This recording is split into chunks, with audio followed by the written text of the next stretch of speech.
Hello everyone, thanks for joining me back in the Energy Connect studio. My exclusive interview this time is with the CEO of ASRY. Dr. Ahmed from ASRY, it's wonderful to see you. Thank you so much for speaking to me today.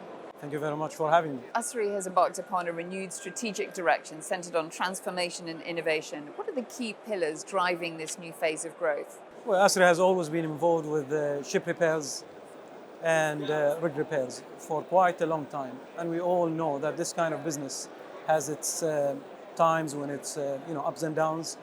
And the new strategy was based on taking activities which are cost centers within ASRY and turn them into profit centers. And they're all related to the maritime field. Now, ASRY is a big complex, industrial complex. For example, we decided to start our own maritime services company, and we joined hands with Abu Dhabi Ports. The company itself started with $30 million worth of assets. It is serving ASRY, which was the main purpose for it, but also it is a vehicle that we started to carry out other businesses for moving rigs in the nearby region, and also do the services for the berthing of the BLNG vessels, which are under the Babco Energy's requirement. How are you positioning yourself right now to remain both competitive but also future ready? I think ASRY has always been positioned very well. It is a pioneer, it was the leader and the pace setter. I think the differences nowadays is that we have to increase the spectrum of the interested parties that want to deal with us. And I don't mean the normal conventional customers. The customer base is increasing. It has increased this year by 30% alone in the normal ship repair. However, due to the diversification, we are moving into other parties, other interested areas, where parties involved with oil and gas, for example, and other onshore industrial works are interested to utilize the expertise of ASRY. And at the same time, ASRY is blessed with a very large land. Still 1.5 square meters are not utilized. And this is a ground for attractive businesses that will serve the onshore and the offshore. Again, regarding the diversification itself, we have moved into port handling business, and this happened due to a requirement in the national requirement in Bahrain.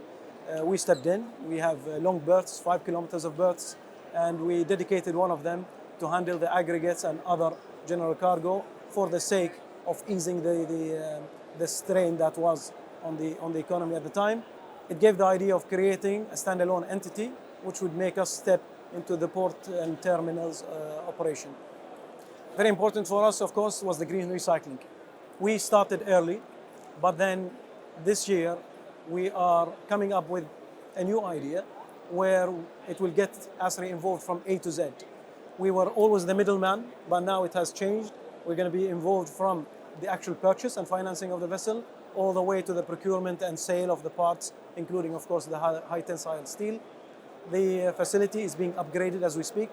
We expect the new ship for the new experiment to happen end of Q4. Hopefully that will open up a new stream of business. Coupled with this, we're getting the EU SSR, which are the SRR, which are the main body that will give the certification. And hopefully we get it during the actual live example of the ship this year. And hopefully that will have a spillover effect to economies outside the gates of ASRY as well. It's a very busy time for you. It is busy times, yes. On top of everything else, you continue to strengthen your partnerships right across the region and beyond. How is this impacting, in a positive way, I'd imagine, your operational capabilities? The thing is that we are serving the international fleet, and international fleet is growing, but also the demands of the IMO and so many other international bodies are growing. I'll give you an example. Sustainability is a big part, and it's driving changes in the designs and changing retrofits to make the ships much more environmentally friendly. As yards, we have to be ahead of the game, and we have to prepare ourselves before the ships decide to carry out whatever is required for them to curb on their carbon footprint. ASRY has been in a long list of technical add-ons, changes, activities which involve the hulls of the ships, deepening the drafts, changing bulbous valves, fitting AMPs to vessels, and so many other things. Therefore, the efficiency is not only finishing ships earlier and at cost, What we're doing now is that we have to be ahead of the game with a large engineering office to be prepared for the new requirements of the shipping world. Talk to me more about your endeavours with solar, the positive impact that that's having on the business, but also looking elsewhere to other renewables, potentially wind? Yes, the solar is an interesting one. We're doing so many good things to the clients. So we're making them more environmentally friendly. Now we have to look at the yard itself, because whatever you do, you run industrial yard, and the consumption of electricity is quite considerable. We made a decision to be 100% green and put us, on the world map as the first shipyard to reach that milestone. The project, as we speak, has already commenced. I know that 9 containers are already in the yard. I know that the soil testing has completed. We are embarking on a 10-month journey.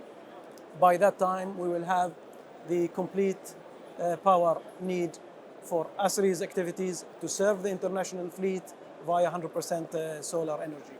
When it comes to the actual wind, our involvement is different. We are again signing agreements with big engineering firms to make sure that ASRY can serve the wind projects which are expected to happen in the region. Again, this is an example of onshore and offshore industrial projects which are non-conventional. They're not ship-related, but still they're very important for us to move into. Putting you within the regional context and its bigger ambitions to not only transition but become cleaner and greener, more sustainable. You've mentioned sustainability and innovation as cornerstones of your company, but how do you see yourself fitting within the broader context of the overall vision of this region? Being a pioneer is something which is good, but being one of the leading companies when it comes to the maritime is diverse. And for many years we've been stuck with the same kind of conventional business.